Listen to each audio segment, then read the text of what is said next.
হজের মধ্যে 3টি কাজ কঠিনভাবে নিষিদ্ধ। কয়টি কাজ নিষিদ্ধ? 3টি। 1, অশ্লীল কথা বলা। বলেন তো কি বলা নিষিদ্ধ? 2 নাম্বার, যে কোনো গুনাহ করা নিষিদ্ধ। 2 নাম্বার কি নিষিদ্ধ? 3 নাম্বার, ঝগড়া করা নিষিদ্ধ। অশ্লীল কথা বলা নিষিদ্ধ, যে কোনো গুনাহ করা নিষিদ্ধ, ঝগড়া করা নিষিদ্ধ। সূরা বাকারা আয়াত নাম্বার 197 আল্লাহ পাক রব্বুল আলামিন বলেন, ফামান ফারাদা ফীহিন্নাল হাজ্জ ফালা রাফাসা ওয়ালা ফুসুকা ওয়ালা জিদালা ফিল হাজ। আল্লাহ বলেন, হজের মাসে যেই ব্যক্তি হজ ফরজ নিজের উপর আবশ্যক করে নেয়, ওই ব্যক্তি হজে যাওয়ার পর 3টা কাজ করতে পারবে না। আম্মা বা'দু ফাআউযু বিল্লাহি মিনাশ শাইতানির রাজীম। বিসমিল্লাহির রহমানির রহিম।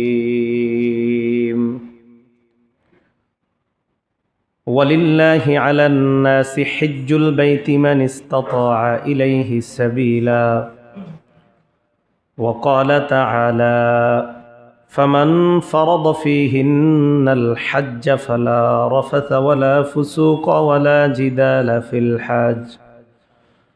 وقال رسول الله صلى الله عليه وسلم من خرج حاجا فمات كتب له أجر الحاج إلى يوم القيامة ومن خرج معتمرا فمات كتب له أجر المعتمر إلى يوم القيامة ومن خرج غازيا في سبيل الله كتب له أجر الغازي إلى يوم القيامة أو كما قال عليه الصلاة والسلام اللهم صل على محمد وعلى آل محمد كما صليت على إبراهيم وعلى آل إبراهيم إنك حميد مجيد اللهم بارك على محمد وعلى آل محمد كما باركت على إبراهيم وعلى آل إبراهيم إنك حميد مجيد سبحانك لا علم لنا إلا ما علمتنا إنك أنت العليم الحكيم আলহামদুলিল্লাহ। আল্লাহ পাক রব্বুল আলামিনের দরবারে শুকরিয়া। মুসলমানদের ধর্মীয় উৎসব ঈদুল আজহার একদম আগের জুমায় আল্লাহ আমাদেরকে জুমার সালাত আদায় করার জন্য মসজিদে উপস্থিত হওয়ার তৌফিক দান করেছে বলে আলহামদুলিল্লাহ। আমরা কলব সম্পর্কে আলোচনা করছিলাম। তো কলবের রোগাক্রান্ত হওয়ার 2টি কারণ আলোচনা হয়েছে ইনশাল্লাহ। বাকি কারণগুলো আগামী জুমা থেকে আমি শুরু করব। তো যেহেতু সামনে কোরবানি এবং এটা হজের মৌসুম, এই বিষয়ে কিছু কথা না বললেই নয়। আগের ইতিহাস অনেকবারই আলোচনা হয়েছে, তো এই জন্য এগুলো আর আমরা রিপিট করলাম না। আজকে হজের বিষয়ে যে আলোচনাগুলো জানব, প্রথমত আমরা হজের বিষয়ে মৌলিক 7টি কথা, দ্বিতীয় হজের ফজিলতের ব্যাপারে 12টি বর্ণনা আমরা জানব, তৃতীয় আলোচনা আরাফার দিনের রোজা, সে আরাফার দিন দ্বারা উদ্দেশ্য কি আরাফার দিনই নাকি 9 জিলহজ, সেটা দলিলের আলোকে আমরা জানব, কোনো চাপাবাজির আলোকে নয়। সেটা দলিলের মাধ্যমে আমরা জানব যে আরাফার দিনটা কি আসলে আরাফার দিনই উদ্দেশ্য নাকি 9 জিলহজ।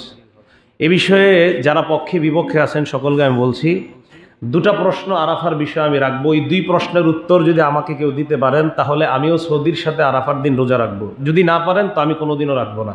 আর যদি দিতে পারেন তো আমিও সারা জীবন আরাফার দিনই সৌদির সাথে মিল রেখে রোজা রাখবো। 2টি প্রশ্ন শেষের দিকে করব। সারা জীবন একদম মরণ পর্যন্ত সময়, আমার মরণের আগ পর্যন্ত জবাব দিতে পারলে আমিও রাখবো। আল্লাহ পাক রব্বুল আলামিন আমাদের সকলকে কথাগুলো শুনে যেন আমরা আমল করতে পারি, আল্লাহ তৌফিক দান করেন। প্রথমত হজের ব্যাপারে 7টি মৌলিক আলোচনা। 1 নাম্বার, হজ জীবনে একবার ফরজ। মুসলিম শরীফের হাদিস, রসুল করিম সাল্লাল্লাহু আলাইহি সাল্লাম বলেন, ইন্নাল্লাহা ক্বাদ কাতাবা আলাইকুমুল হাজ্জা, হে মানুষ, আল্লাহ তোমাদের উপর হজ ফরজ করেছেন। ফাহুজ্জু, তোমরা হজ করো। এ কথা বলার পর ফাকালা রাজুলুন, এক ব্যক্তি বললেন, আকুল্লা আমিন ইয়া রাসূলুল্লাহ, হুজুর প্রতি বছরই কি হজ করব আমরা? ফাসাকাতা, নবীজি চুপ হয়ে গেলেন এই প্রশ্ন শোনার পর। হাত্তা ক্বালাহা সালাসান, ওই ব্যক্তি প্রশ্নটা 3 বার করলো, হুজুর প্রত্যেক বছরই কি আমরা হজ করব? 3 বার বলার পর সুম্মা ক্বালা, নবীজি বললেন, লাউ কুলতু নাআম লা ওয়াজাবাত ওয়ালা মাসতাতাতুম, আমি যদি হ্যাঁ বলে ফেলতাম তাহলে প্রত্যেক বছর সামর্থ্যবানদের উপর হজ ফরজ হয়ে যেত এবং সেটা তোমাদের করা লাগতো, আর তোমরা সেটা সক্ষম হতো না, সেটা সম্ভব হতো না, সারা পৃথিবী থেকে প্রতি বছর আসাটা এটা সম্ভবপর হতো না। তো বারবার প্রশ্ন যদি তুমি করতেছিলে, আমি একবার যদি বলে ফেলতাম হ্যাঁ, তো সামর্থ্যবানদের জন্য প্রতি বছর হজ করা ফরজ হয়ে যেত। তো নবীজি হ্যাঁ বলে নাই, চুপ ছিলেন। তার মানে বুঝিয়ে দিলেন জীবনে সামর্থ্যবান যারা তাদের জন্য হজ কয়বার ফরজ? একবার। ইবনে মাজা হাদিস নাম্বার 2886 নাম্বার হাদিস, 2886 2886 নাম্বার হাদিস। হাদিসের বর্ণনাকারী আব্দুল্লাহ ইবনে আব্বাস রাদিয়াল্লাহু তাআলা আন। আব্দুল্লাহ ইবনে আব্বাস থেকে বর্ণনা, উনি বলেন, আন্নাল আকরা ইবনে হাবিস রাদিয়াল্লাহু তাআলা আন সাআলা নবী সাল্লাল্লাহু আলাইহি ওয়াসাল্লাম, নবীজির একজন সাহাবা, ওনার নাম আকরা ইবনে হাবিস, উনি নবীজিকে প্রশ্ন করলেন, আল হাজ্জু ফি কুল্লি সানাতিন আম মাররাতান ওয়াহিদা, ইয়া রাসূলুল্লাহ, হজ কি প্রত্যেক বছর নাকি জীবনে একবার? ক্বালা বাল মাররাতান ওয়াহিদা, নবীজি বললেন বরং জীবনে একবার হজ ফরজ। ফামানিস্তাতাআ, কেউ যদি বেশি করে, ফাতাতাওউন, তাহলে একবারের পরবর্তী যতগুলা হজ করবে এগুলা নফল হিসাবে গণ্য হবে এবং অবশ্যই হজের সওয়াব আল্লাহ তাকে দান করবেন। তাহলে হজের মৌলিক বিষয় প্রথমত জানলাম, জীবনে হজ কয়বার ফরজ সামর্থ্যবানদের জন্য? দ্বিতীয় কথা, হজ যেহেতু একবার ফরজ, তাই ফরজ হওয়ার পর মরণের আগে আদায় করলে যদিও আদায় হয়ে যাবে, কিন্তু আপনি মরবেন কবে তা তো আপনি জানেন না। তাই হজ ফরজ হওয়ার পরে বিলম্ব না করে খুব দ্রুত সময়ের মধ্যে হজ সম্পন্ন করে নেওয়া। আল্লাহ পাক রব্বুল আলামিন সূরা আলে ইমরানের ৯৭ নম্বর আয়াতে বলেন, ওয়ালিল্লাহি আলান নাসি হিজ্জুল বাইতি মান ইসতাতাআ ইলাইহি সাবিলা, যারা আল্লাহর ঘরে যাইতে সক্ষম তাদের জন্য জীবনে একবার হজ ফরজ, কিন্তু আল্লাহ বলছেন যারা আল্লাহর ঘরে যাইতে সক্ষম হয়, তো যখনই সক্ষমতা লাভ করে, তো যথাসম্ভব দ্রুত সময়ে আল্লাহর জন্য ওই মানুষের উপর হজ করা ফরজ হয়ে যায়। এখন আপনার সক্ষমতা আসছে, আপনাকে আল্লাহ তৌফিক দান করছে, কিন্তু আপনি বিলম্ব করছেন বারবার, তো এই বিলম্ব না করা। তাহলে 1 নাম্বার, হজ জীবনে একবার ফরজ। দ্বিতীয় কথা, হজ ফরজ হওয়ার পর খুব দ্রুত সময়ে হজ আদায় করে নেওয়া। হজের বিষয়ে মৌলিক তৃতীয় কথা, হজে বিলম্ব করলে, বিলম্ব করতে করতে যদি আপনি সামর্থ্য হারা হয়ে যান, সামর্থ্যহীন হয়ে যান, এক পর্যায়ে এরকম হতে পারে আল্লাহ সামর্থ্য দিছে কিন্তু বিলম্ব করতে করতে এখন আপনার সামর্থ্য নেই আর, ইতিমধ্যে যদি আপনি মারা যান আল্লাহর কাছে গুনাহগার বলে উপস্থিত হবেন। সামর্থ্য দিছে, বিলম্ব করতেছেন বারবার, তাহলে আপনি যদি এইভাবে মারা যান আল্লাহর কাছে গুনাহগার বলে আপনি বিবেচিত হবেন। ইবনে মাজার 2883 নম্বর হাদিস। হাদিসের বর্ণনাকারী আব্দুল্লাহ ইবনে আব্বাস রাদিয়াল্লাহু তাআলা আন, নবীজি সাল্লাল্লাহু আলাইহি সাল্লাম বলেন, মান আরাদাল হাজ্জা, যে ব্যক্তি হজের ইচ্ছা করে, ফালইয়াতাআজ্জাল, সে যেন অবিলম্বে তাড়াতাড়ি হজ আদায় করে নেয়। কেন? ফাইন্নাহু ক্বাদ ইয়ামরাদুল মারিদ, হতে পারে সে অসুস্থ হয়ে যাবে, একটা সমস্যা হতে পারে, সে অসুস্থ হয়ে যাবে, তখন আর হজে যেতে পারবে না। 2, ওয়াতাদিল্লুদ দাল্লা, হতে পারে তার হজের সামর্থ্য শেষ হয়ে যাবে, আর সামর্থ্য নাই। 3, ওয়াতারিদুল হাজা, এমন কোন প্রয়োজন তার সামনে এসে যেতে পারে যে প্রয়োজনের কারণে আর হজে যেতে পারবে না সে। তাই নবীজি বললেন, মান আরাদাল হাজ্জা ফালইয়াতাআজ্জাল, হজের সামর্থ্য হয়ে গেলে তাড়াতাড়ি হজ আদায় করে নেওয়া। মুসনাদে আহমদ হাদিস নাম্বার 2867 নাম্বার হাদিস। এই হাদিসের বর্ণনাকারীও আব্দুল্লাহ ইবনে আব্বাস রাদিয়াল্লাহু তাআলা। নবীজি সাল্লাল্লাহু আলাইহি সাল্লাম বলেন, তাআজ্জালু ইলাল হাজ্জিয়ানি আল ফরিদা, তোমরা ফরজ হজ অবিলম্বে আদায় করো, তাড়াতাড়ি আদায় করো। কেন? ফাইন্না আহাদাকুম লা ইয়াদরি মা ইয়ারিদু লাহু, কেননা তোমাদের কারো জানা নাই ভবিষ্যতে তার জীবনে কি ঘটতে পারে, এটা তার জানা নাই। তাই ফরজ হজ তাড়াতাড়ি আদায় করা, তাড়াতাড়ি বিলম্ব না করা। তাহলে তৃতীয় মৌলিক কথা, ফরজ হজ আদায়ে বিলম্ব না করা। বিলম্ব করলে গুনাহগার বলে আল্লাহর কাছে উপস্থিত হতে হবে। মৌলিক 4 নাম্বার কথা, হজে বিলম্বকারী আল্লাহর কাছে হতভাগা এবং মাহরুম বলে বিবেচিত হয়। বলেন নাউজুবিল্লাহ। হজ বিলম্বকারী আল্লাহর কাছে মাহরুম। শব্দটা বলেন তো, মাহরুম। কি শব্দ? মাহরুম। মাহরুম, মিম হা র ওয়াও মিম, মাহরুম, বঞ্চিত। হ্যাঁ, রাসূল করিম সাল্লাল্লাহু আলাইহি সাল্লামের সাহাবা আবু সাঈদ খুদরি রাদিয়াল্লাহু তাআলা আনহু থেকে বর্ণনা, হাদিসে কুদসি। এই হাদিসে কুদসিটা সহিহ ইবনে হিব্বান হাদিস নাম্বার 3695 নাম্বার হাদিস। আপনারা শুধু 6 কিতাবের নামগুলো জানেন, বাড়তি যেগুলো আমি মাঝে মাঝে বলি এগুলো একটু মুখস্থ রাখেন, অন্তত একটু রাইখেন। কত সিনেমা নাটকের নামই তো মুখস্থ থাকে, এগুলো একটু রাইখেন। হ্যাঁ, মাঝে মাঝে সহিহ ইবনে হিব্বান বলি, মুসনাদে আহমদ বলি, মুসনাদে বাজ্জার বলি, মুসনাদে আবি ইয়ালা বলি, মুসান্নাফে আব্দুর রাজ্জাক বলি, সহিহ ইবনে খুজাইমা বলি। তো এই যে আরো হাদিসের কিতাবের নামগুলা বলি, এগুলো একটু মাঝে মাঝে আপনারা আমারে মাঝে মাঝে বলবেন, হুজুর মুসনাদে আহমদের কি একটা হাদিস জানি বলছেন। সবাই খালি আইসা বলে বুখারীর কি জানি বলছেন, অন্যগুলা জিজ্ঞাসা। আর ইমাম বুখারীর তো 7 লাখ 6 লাখ সহিহ হাদিস মুখস্থ ছিল, এর মধ্যে মাত্র আনছে 7000, এর কিছু বেশি। তো বাকি সহিহ হাদিসগুলো কোত্থেকে জানবেন আপনি বলেন?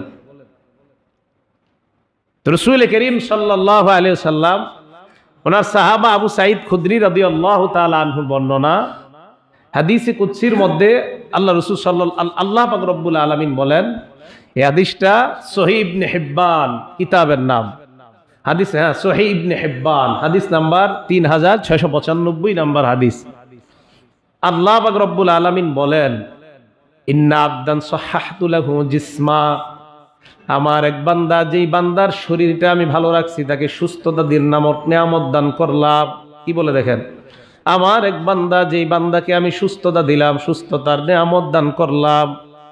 ওয়া ওয়াসাতু আলাইহি ফিল মাঈশা, আমি তাকে যথেষ্ট পরিমাণ সামর্থ্যবান বানাইলাম।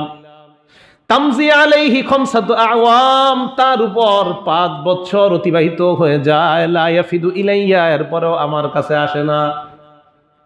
এক বান্দা, তাকে আমি সুস্থ রাখছি, যথেষ্ট সম্পদ দিছি, 5 বছর হয়ে গেছে, 1 বার 2 বার 3 বার এমন 5 বার হয়ে গেছে, এরপর আমার কাছে আসে না। লা ইয়াফিদু ইলাইয়া লা মাহরুম, আল্লাহ বলেন ওই লোকটা বঞ্চিত। বলেন নাউজুবিল্লাহ। লা মাহরুম, সে বঞ্চিত, হতভাগা। হজে বিলম্বকারীকে আল্লাহ হতভাগা বললেন, আল্লাহ বঞ্চিত বললেন। তাহলে এই যে বিষয়টা, আল্লাহ বলেন আমি সুস্থ রাখলাম, সামর্থ্য দিলাম। 1 বছর যায়, 2 বছর যায়, 3 বছর যায়, আসো 4 বছর যায়, আরে আসো 5 বছর, আসো না, আসে না। লা মাহরুম, তুমি বঞ্চিত, হতভাগা। বলেন নাউজুবিল্লাহ। তাফসীর ইবনে কাসির 1 নম্বর খণ্ড 578 নম্বর পৃষ্ঠা, হযরত ওমর ইবনুল খাত্তাবের একটা বর্ণনা আনছেন। মান আতাকাল হাজ্জা, কোন ব্যক্তির যদি হজের সামর্থ্য থাকে, ওয়ালাম ইয়াহুজ্জা, কিন্তু লোকটা হজ করে নাই, ফাসাওয়াউন আলাইহি মাতা ইয়াহুদিয়ান আও নাসরানিয়া, ওই লোকটা যদি ইহুদি হয়েও মারা যায়, খ্রিস্টান হয়ে মারা যায়, এতে আল্লাহর কোনো যায় আসে না। হজের সামর্থ্য আছে, সামর্থ্য থাকার পরেও হজ করে নাই, সেই ইহুদি মারা যায়, খ্রিস্টান হয়ে মারা যায়, এতে আল্লাহর কিছু যায় আসে না।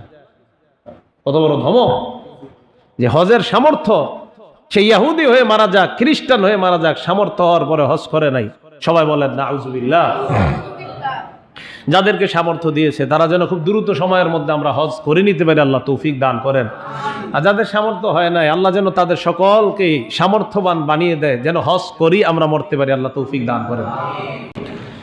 হজের ব্যাপারে মৌলিক 5ম কথা, কাবা শরীফ উঠায় নেওয়া হবে। তাই নবীজি উম্মতকে বারবার বলছে, এই কাবা উঠানোর আগে হজ সম্পাদন করে নাও। কাবা উঠায় নিলে কিন্তু আর হজ সম্পাদন করার সুযোগ থাকবে না। সহিহ ইবনে খুজাইমা কিতাবের নাম, হাদিস নাম্বার 2506 নাম্বার, 2506 হাদিস, সহিহ ইবনে খুজাইমা। রাসূল করিম সাল্লাল্লাহু আলাইহি সাল্লাম বলেন, ইস্তামতিউ বিহাযাল বাইত, হজ এবং উমরার মাধ্যমে তোমরা আল্লাহর ঘরে কাবার নিয়ামত তোমরা গ্রহণ করো। হজ উমরার মাধ্যমে কাবার পবিত্রতার বরকত তোমরা গ্রহণ করে নাও। ফাকাদ হুদিমা মাররাতাইন, কাবা 2 বার ধ্বংস করা হয়েছে। কাবা কয়বার ধ্বংস করা হয়েছে? ওয়ায়ুরফাউ ফিস সালিসা, 3য়বার ধ্বংস করার পর কাবা কিন্তু আকাশে উঠিয়ে নেওয়া হবে, এরপর আর হজ করার সুযোগ পাবে না। কাবা 2 বার ধ্বংস করা হয়েছে, 3য়বার ধ্বংসের পর আর সুযোগ পাবে না হজ করার। এই জন্য নবীজি সাল্লাল্লাহু আলাইহি সাল্লাম বললেন, তোমরা এই ঘরের মাধ্যমে বরকত গ্রহণ করো। আল্লাহ পাক রব্বুল আলামিন খুব তাড়াতাড়ি যেন আমাদেরকে তৌফিক দেয়, কাবা ঘরের বরকত যেন অর্জন করে গুনাহমুক্ত হয়ে কবরে যাইতে পারে, আল্লাহ তৌফিক দান করে। হজের বিষয়ে 6 নম্বর মৌলিক কথা, সালা গায়ে দেয়, সালার চট পরে। মোহাম্মদপুর বাড়ি আছে 2টা, গায়ে পরে সালার চট, এই চট সেই চট। সন্ন্যাসী হয়ে হজে যায় না, আর বলে আমি এই জায়গায় আছি, আমার মারেফতে আরেকজনে গিয়ে হজ করতেছে, আমার রূপ আরেকজন হজ করতেছে। আবার ওনার মুরিদ নাকি হজে গিয়া দেখছে ওনাদের পীরকে, প্রশ্ন করছে, ফোন করছে বিবিরে, কই আমাদের অমুক বাবা কোথায়? এই বলতে পারে, এটা কি শুনছেন? না না আমি শুনি নাই, একদম মুখে মুখে শুনছি, মানে অন্যের কানে না, এরকম মুরিদের মুখ থেকে আমি সরাসরি আসাদ গেট মোহাম্মদপুর মসজিদের দোতলায় বৈশা জোহরের নামাজের 10 মিনিট বা 15 মিনিট আগে বৈশা কথাটা শুনছি, 11 বছর আগের ঘটনা। তো মুরিদা আমারে বলতেছে এই কথা বৈশা বৈশা, আপনারা তো আমি একদিন আবহানি মাঠের এখানে দেখছি, ধানমন্ডি আবহানি। আমি কীভাবে দেখলেন? আমি চোখ বন্ধ করছি, হঠাৎ দেখে একদিন আপনারা। আপনি আমারে কোন ফান্দে যে ভালাইতে চাইতেছেন, তো বুঝতেছি বিষয়টা, আপনি চোখ বন্ধ করলে এরকম দেখেন। হ্যাঁ জানেন বাবার এরকম দেখছি। কোন বাবা? সে বাবার নাম নাই বললাম, বাবা মারা গেছে, যাই হোক। তো এই যে বাবা, তো ওনার রূপ আরেকজন নাকি গিয়ে হজ করে, উনি সন্ন্যাসী। হাদিসে রাসূল করিম সাল্লাল্লাহু আলাইহি সাল্লাম বলেন, লা সরুরতা ফিল ইসলাম, ইসলামের মধ্যে সন্ন্যাসবাদিতা নাই, ইসলামের মধ্যে বৈরাগ্যতা নাই, ইসলামে সন্ন্যাসবাদিতা নাই। সালার বস্তা গায়ে দিবা আর কোটি কোটি টাকা কামাই করবা, আর হজে যাইবা না, আর বলবা আমি সন্ন্যাস, হজে যাওয়া লাগবে না। আল্লাহ নবী কয়, লা সরুরতা, লা সরুরতা, ইসলামে সন্ন্যাসবাদিতা নাই। তাহলে সন্ন্যাসগিরি করবে আর দাবি করবে আমি অমুক, হজে যাওয়া লাগবে না, প্রয়োজন নাই। নবীজি বললেন এরকম সুযোগ ইসলামের মধ্যে নাই। তাহলে আল্লাহ আমাদের সকলকে, যাদেরকে সামর্থ্য দান করছে, হজ করার তৌফিক দান করেন। 7 নাম্বার হজের বিষয়ে মৌলিক কথা, হজের মধ্যে 3টি কাজ কঠিনভাবে নিষিদ্ধ। কয়টি কাজ নিষিদ্ধ? 3টি। 1, অশ্লীল কথা বলা। বলেন তো কি বলা নিষিদ্ধ? 2 নাম্বার, যে কোনো গুনাহ করা নিষিদ্ধ। 2 নাম্বার কি নিষিদ্ধ? 3 নাম্বার, ঝগড়া করা নিষিদ্ধ। অশ্লীল কথা বলা নিষিদ্ধ, যে কোনো গুনাহ করা নিষিদ্ধ, ঝগড়া করা নিষিদ্ধ। সূরা বাকারা আয়াত নাম্বার 197, আল্লাহ পাক রব্বুল আলামিন বলেন, ফামান ফারাদা ফীহিন্নাল হাজ্জ ফালা রাফাসা ওয়ালা ফুসুকা ওয়ালা জিদালা ফিল হাজ। আল্লাহ বলেন হজের মাসে যেই ব্যক্তি হজ ফরজ নিজের উপর আবশ্যক করে নেয়, ওই ব্যক্তি হজে যাওয়ার পর 3টা কাজ করতে পারবে না। 1 নাম্বার, ফালা রাফাসা, ওই ব্যক্তি অশ্লীল কথা বলতে পারবে না। এই অশ্লীলতা দ্বারা উদ্দেশ্য এটা, বিবির সাথে স্বামী স্ত্রী সুলভ যেই কথাগুলা, হজের মধ্যে গিয়ে এই কথাগুলো বলা যাবে না। 1 নাম্বার, ফালা রাফাসা, কোনো ধরনের অশ্লীল। তো অশ্লীল এটা তো আপনার বিবি ছাড়া অন্যদের সাথে হলো অশ্লীল, এবং বিবির সাথেও আপনার স্বামী স্ত্রী সুলভ যেই কথা আছে, ওই কথাগুলো হজে বলা যাবে না। 2 নাম্বার, ওয়ালা ফুসুক, কোনো গুনাহ করা যাবে না। 3, ওয়ালা জিদালা, ঝগড়া করা যাবে না। এই 3টা কাজ মৌলিকভাবে 7 নাম্বার যে আলোচনা, হজে 3টা বিষয় কঠিনভাবে নিষিদ্ধ। অশ্লীল কথা বলা যাবে না, গুনাহ করা যাবে না, ঝগড়া করা যাবে না। এই 3টা কাজ হজের মধ্যে গিয়ে করা যাবে না। আল্লাহ এই মৌলিক 7টা বিষয় যেন আমরা মনে রাখতে পারি, আল্লাহ তৌফিক দান করেন। হজের ফজিলত, ফজিলতের ক্ষেত্রে আমরা 12টা অংশে আলোচনা করব। 1 নাম্বার হজের ফজিলত, 2 নাম্বার হজ্জে মাবরুরের ফজিলত, 3 নাম্বার হজ্জে মাবরুরের মর্যাদা, 4 নাম্বার নারী পুরুষ বৃদ্ধ দুর্বলদের হজ, 5 নাম্বার হজ এবং উমরাকারীর দোয়া। 6 নাম্বার হজ এবং উমরাকারীকে আল্লাহ ক্ষমা করে দেয়। 7 নাম্বার হজ উমরার মধ্যে খরচ করলে কি লাভ। 8 নাম্বার হজ উমরায় গিয়ে মারা গেলে কি লাভ। 9 নাম্বার হজ উমরায় তালবিয়া পাঠের কি লাভ। 10 নাম্বার হজ উমরায় তাওয়াফ করার কি লাভ। 11 নাম্বার হজরে আসওয়াদকে চুমা দেওয়া বা স্পর্শ করার কি লাভ। 12 নাম্বার আরাফায় অবস্থান করার কি উপকারিতা। এই 12টা বিষয়ে আমরা ফজিলত বর্ণনা করব। 1 নাম্বার হজের ফজিলত। তিরমিজি শরীফের 811 নাম্বার হাদিস। তিরমিজি শরীফের 811 নাম্বার হাদিস। নবীজি সাল্লাল্লাহু আলাইহি সাল্লাম এই হাদিসের মধ্যে বলেন, মান হাজ্জা, যেই ব্যক্তি হজ করে, ফালাম ইয়ারফুস ওয়ালাম ইয়াফসুক, হজ করার পর যেই ব্যক্তি হজে যায়, হজ করে, ওই হজের মধ্যে গিয়ে যদি অশ্লীল কথা না বলে আর গুনাহ না করে, গফিরা লাহু মা তাকদ্দামা মিন যামবি, তার অতীতের জীবনের সব গুনাহ আল্লাহ মাফ করে দেয়।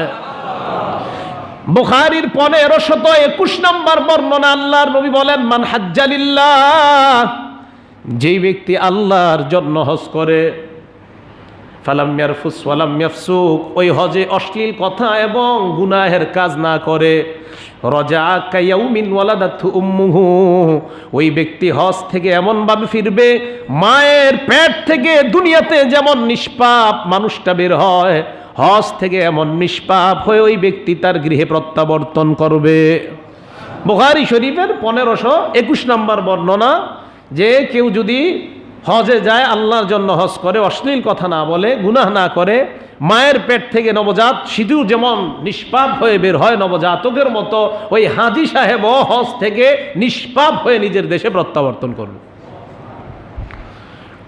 মুসান্নাফে আব্দুর রাজ্জাক, একটা হাদিসের কিতাবের নাম মুসান্নাফু আব্দুর রাজ্জাক অথবা আল মুসান্নাফু লি আব্দুর রাজ্জাক, যদি পারেন মনে রাখেন, মুসান্নাফু আব্দুর রাজ্জাক হাদিসের কিতাব।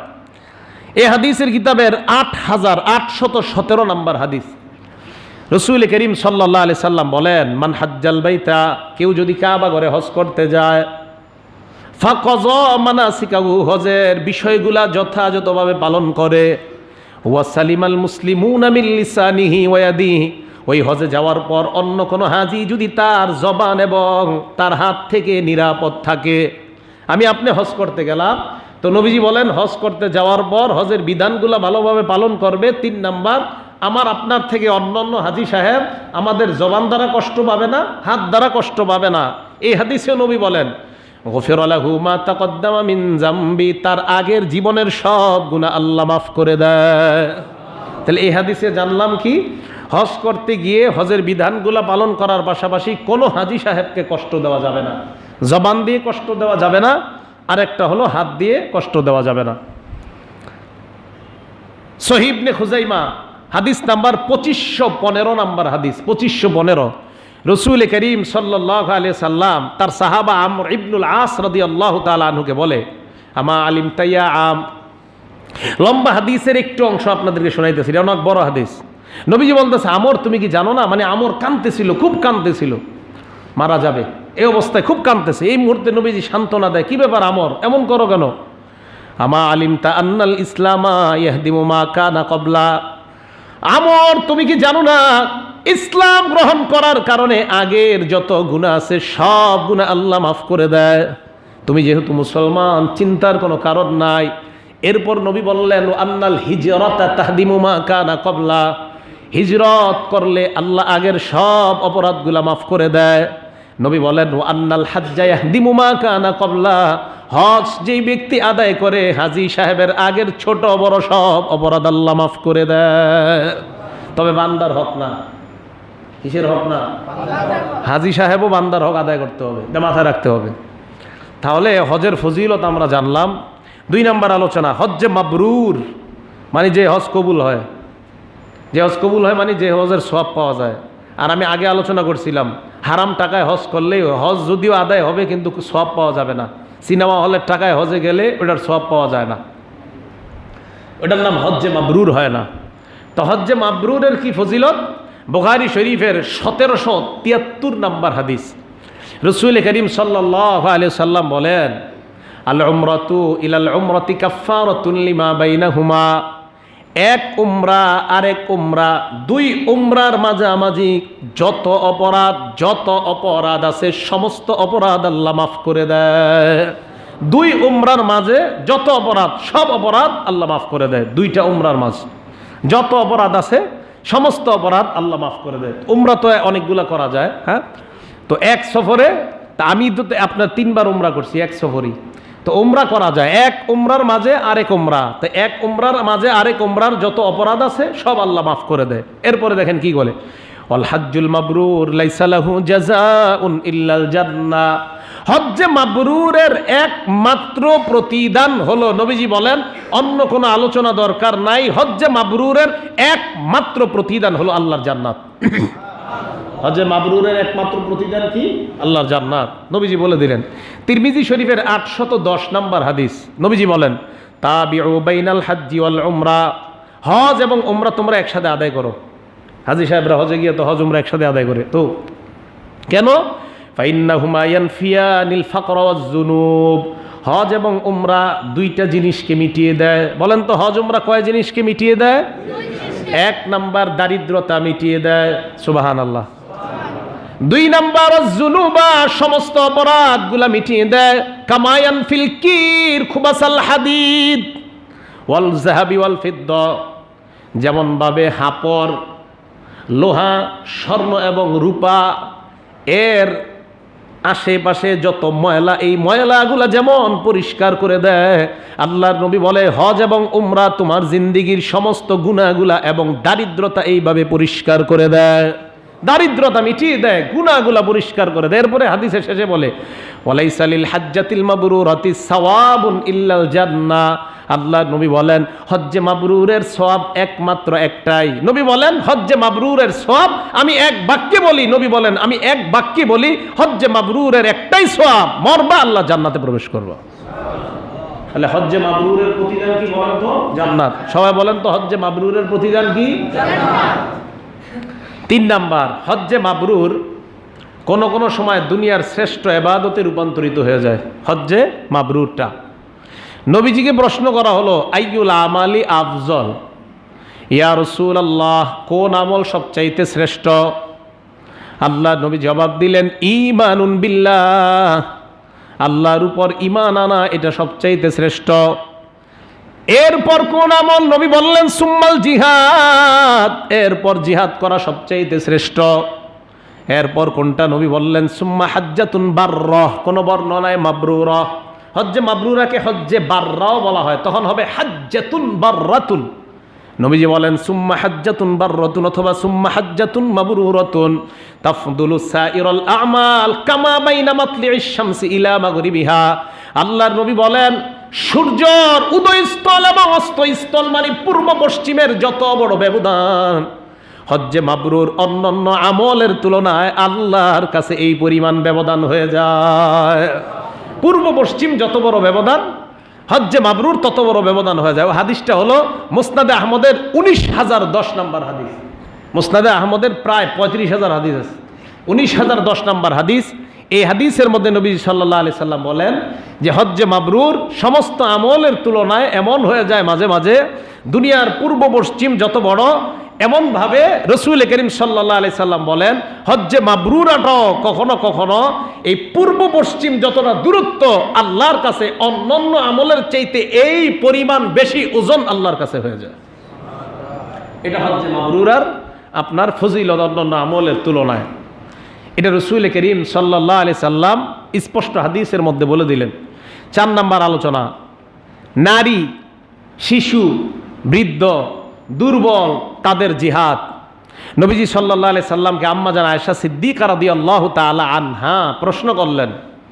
নবীজিকে বললেন ইয়া রাসূলুল্লাহ, বুখারী শরীফের 1520 নম্বর হাদিস, বুখারীর 1520 নম্বর হাদিস।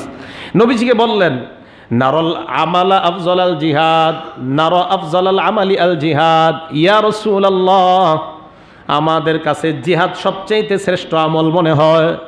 নবীজি কয় তুমি মহিলা মানুষ কি বলতে চাও সেটা বলো। আম্মা জান আয়েশা বলি ইয়া রাসূলুল্লাহ আমাদের কাছে মনে হয় জিহাদ সবচাইতে শ্রেষ্ঠ ইবাদত। আমরা মহিলা মানুষ বলে কি আফালা নুজাহিদু, আমরা কি জিহাদ করব না? আল্লাহ নবী বললেন না, তোমরা করবা না। কেন? আল্লাহ রসুল বলেন ওয়ালাকিন্না আফজালাল জিহাদি আল হাজ্জু অথবা হাজ্জুন মাবরুর, তোমাদের নারীদের জন্য জিহাদ হলো হজ করা। তোমরা হজ করলে আল্লাহ জিহাদের সওয়াব দান করে দেয়।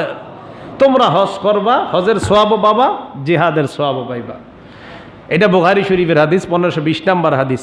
মুসনাদে আহমদের 9459 নম্বর হাদিস। এই হাদিসে নবীজি বলেন জিহাদুল কাবীর ওয়াদ দাঈফ ওয়াল মারআ, বৃদ্ধ মানুষের জিহাদ, ওয়াল কাবীর ওয়াদ দাঈফ, দুর্বলের জিহাদ, ওয়াল মারআ, নারীর জিহাদ, আল হজ্জ ওয়াল উমরা, হজ এবং উমরা।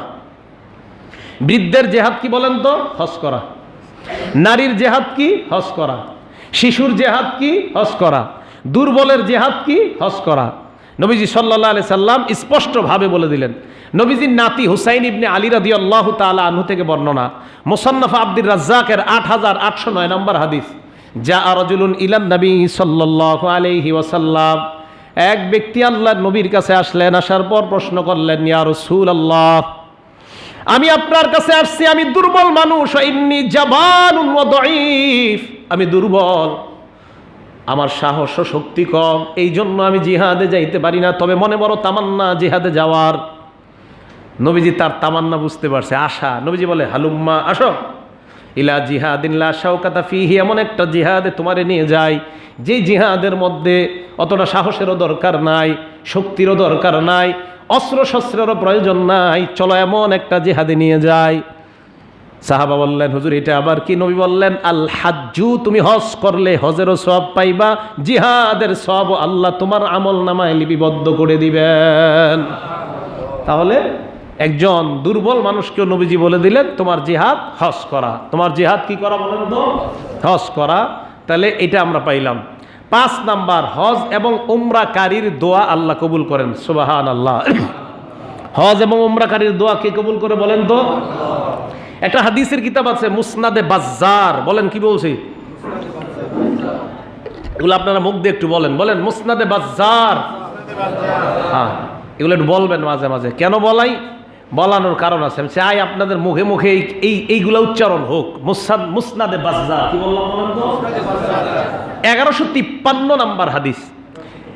রাসূল করিম সাল্লাল্লাহু আলাইহি ওয়াসাল্লাম বলেন, আল হুজ্জাজ, আল হুজ্জাজ হাজ শব্দের বহু বচন, মানে হাজি সাহেবগণ। আল উম্মার, উম্মার শব্দটা আমির, এর অর্থ হলো আপনার উমরা আদায়কারীগণ। নবীজি বলেন আল হুজ্জাজু আল উম্মার ওয়াফদুল্লাহ, হজ আদায়কারী এবং উমরা আদায়কারী জন যারা দুনিয়ার সাধারণ কোনো মানুষ না, ওয়াফদুল্লাহ, হজ আদায়কারী আর উমরা আদায়কারী, হজ আর উমরা আদায় করার সাথে সাথে আল্লাহর প্রতিনিধি দল হয়ে যায়। হজ উমরাকারীরা কার প্রতিনিধি বলেন? নবীজি বলেন দাআহুম ফাজাবুহু, তারা আল্লাহর কাছে দোয়া করার সাথে সাথে তাদের দোয়া আল্লাহ কবুল করে নেয়। সালুহু ফাআতাহুম, তারা আল্লাহর কাছে কিছু চাইলে আল্লাহ তাদেরকে তা দান করে দেয়। ইবনে মাজার 2893 নম্বর বর্ণনা, আল্লাহ নবী বলেন আল গাজী ফি সাবিলিল্লাহ। এই হাদিসে 3টা বলছে, আগের হাদিসে বলছে দুই শ্রেণী, হজকারী আর উমরাকারী। এই হাদিসে বলছে 3 শ্রেণী। আল গাজী ফি সাবিলিল্লাহ। আমার হাদিসগুলো আপনারা গবেষণা করলে একটা বিষয় পাবেন, প্রায় হাদিসে নবী জিহাদের কথাও বলতেছে, হজের সাথে জিহাদ, হজের সাথে জিহাদ, হজের সাথে জিহাদ। এবং সাহাবারা তামান্নার বোঝা যায় যে হজের চাইতেও ক্ষেত্র বিশেষ জিহাদের গুরুত্ব কত বেশি হয়ে যায়। বলতেছে জিহাদ জিহাদ। দেখেন এই হাদিসে নবীজি মুজাহিদকে অন্তর্ভুক্ত বললেন, আল গাজী ফি সাবিলিল্লাহ ওয়াল হাজ্জ ওয়াল মুতামিরু ওয়াফদুল্লাহ। আগের হাদিসে বললেন হজ এবং উমরাকারীগণ। এই হাদিসে নবী বললেন আল্লাহর রাস্তার মুজাহিদ, হজ এবং উমরাকারী 3 শ্রেণী আল্লাহর প্রতিনিধি হয়ে যায়। এরা আল্লাহর কাছে দোয়া করলে আল্লাহ কবুল করে নেয়। তাহলে বলেন তো কয় শ্রেণীকে আমরা আল্লাহর প্রতিনিধি পেয়ে গেলাম? 3 শ্রেণী, মুজাহিদ, হজ আদায়কারী, উমরা আদায়কারী। আল্লাহ আমাদেরকে যাদেরকে সামর্থ্য দান করছে খুব দ্রুত যেন আমরা হজ উমরা আদায় করতে পারি তৌফিক দান করেন। আর জিহাদের যদি কখনো প্রয়োজন হয় এর জন্য যেন আমরা প্রস্তুতি নিতে পারি, আল্লাহ তৌফিক দান করেন। তো রাসূল করিম সাল্লাল্লাহু আলাইহি সাল্লাম স্পষ্টভাবে বুঝিয়ে দিলেন হজ উমরাকারীর দোয়া আল্লাহ কবুল করেন। 6 নম্বর আলোচনা, হজ এবং উমরাকারীর দোয়া আল্লাহ কবুল তো করেনি, তারা যাদের জন্য আল্লাহর কাছে ক্ষমা চায় তাদেরকেও আল্লাহ মাফ করে দেয়। আবার বলছি, হজ উমরাকারীকেও আল্লাহ মাফ করে, তারা যাদের জন্য আল্লাহর কাছে মাফ চায় আল্লাহ তাদেরকেও মাফ করে দেয়। হাদিস ওই মুসনাদে বাজ্জারের 1155 নাম্বার হাদিস। এই হাদিসের মধ্যে রাসূল করিম সাল্লাল্লাহু আলাইহি সাল্লাম বলেন, ইয়াগফিরুল্লাহু লিল হাজ ওয়ালিমান ইস্তাগফারা লাহুল হাজ। আল্লাহর নবী বলেন, হাজী সাহেবকে আল্লাহ মাফ করে, শুধু তাই নয়, হাজী সাহেব যাদের জন্য দোয়া করবে তাদেরকেও আল্লাহ মাফ করে দেয়।